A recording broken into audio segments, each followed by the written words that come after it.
The same as all the information I shared with you before comes right from the experts. And in the Bitcoin arena, this guy is the expert. Okay, well, let's start with the basic principle. People came to the United States for two things, property and freedom. And Bitcoin represents property and freedom to 8 billion people. Satoshi created a computer program that would run in a distributed fashion on computers all around the earth. And that program creates 21 million virtual coins in cyberspace. The way it works is he created perfect digital gold on an open monetary network. And so that means if you wanted to save $1,000 and you wanted to have it beyond the reach of a company, a CEO, a government, a bank, and you wanted to have personal custody of it, you could have that with Bitcoin. Bitcoin is a technical solution to give 8 billion people property rights. If I can own $100 in my hand as easily as I can own $1 billion. And we've never had that in the history of the human race.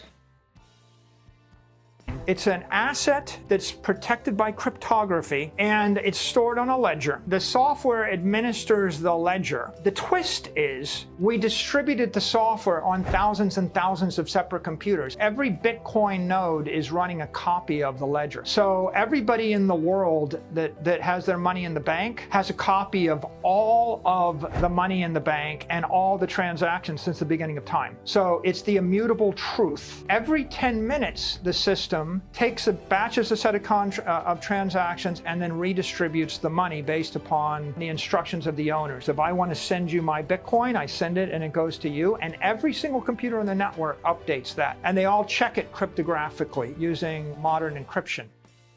Okay, so what's that look like? Well, it's the same as a bunch of people all sitting around a big table.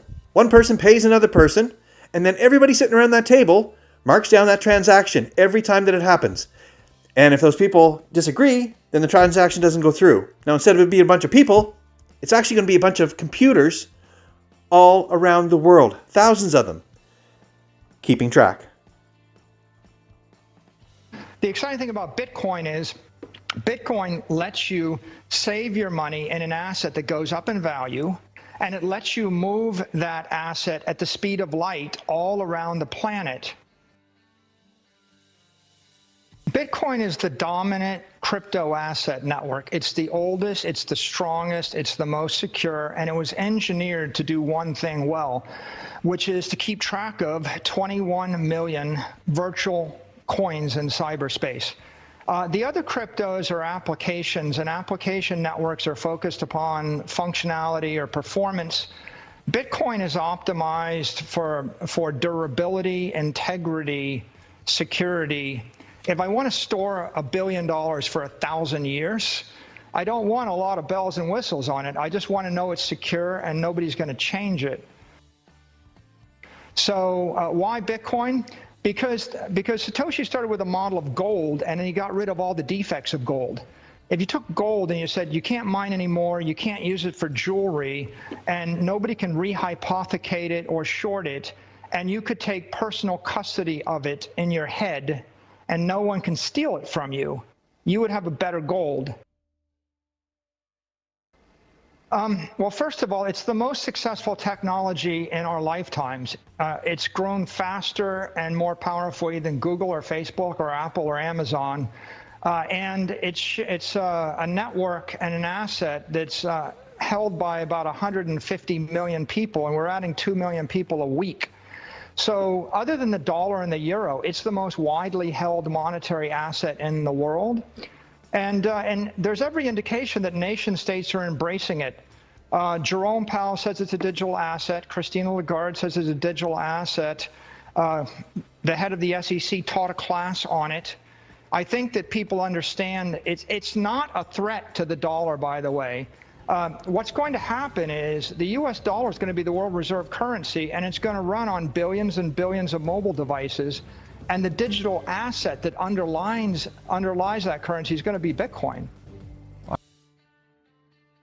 Bitcoin is a nuclear hardened protocol. It's pretty much the most robust, resilient thing the human race has yet to invent. It's running on tens of thousands of nodes. You can't even identify the nodes, and there's an identical copy of the Bitcoin ledger on every one of them. So if all of the electricity got shut off everywhere on Earth, and every computer failed everywhere on Earth for 10 years, the protocol just goes dormant for 10 years. And as soon as one person turns one node back on, the entire protocol comes back to life again. There's nothing like that. All your money in a bank in Bank of America could be wiped out with, a keystroke. You go and you wipe out a few servers. Your building can be wiped out with a bomb. I can take down Google and Twitter and Facebook and Apple and Amazon and the US government much more easily than you take down Bitcoin.